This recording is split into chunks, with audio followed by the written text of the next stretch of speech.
After years of cooperation and unity, none but those on the political extremes would question that we are stronger together, safer together than ever we are apart. Now, on behalf of the Independence and Democracy Group, Nigel Farage, 3 minutes. Minister, you received some criticism this afternoon for your comment, British jobs for British workers, but you can brush that aside, because from the moment you said it, I don't think anybody seriously thought that you would ever, as a British Prime Minister, put the interests of British workers above that of your European dream.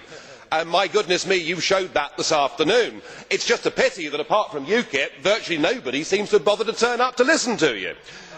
No, you're very popular here. You're very popular indeed, because within a few days of the Irish saying no to the Lisbon Treaty, you had rammed that treaty through the British Parliament, and you'd done it breaking a specific...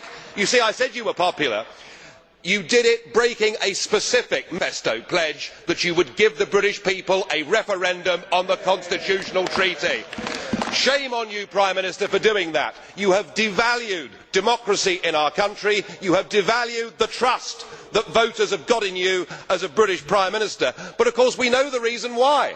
The reason why is that we would have voted no. You said in your speech that none but those on the extremes oppose European Union. Well, that may be right amongst professional career politicians, but a clear majority of the British people want us to have friendship and free trade with the European Union, but do not want to be members of this political union.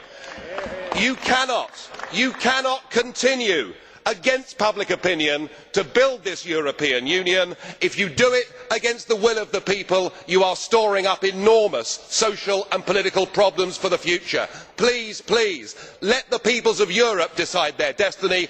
Don't have it done in parliaments like this and parliaments like Westminster. It won't work.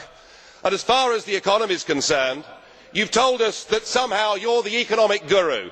You're the man that can save the world. Well, I remember very well your first big act as Chancellor, when you sold 400 metric tonnes of gold on the world's exchanges at $275 an ounce.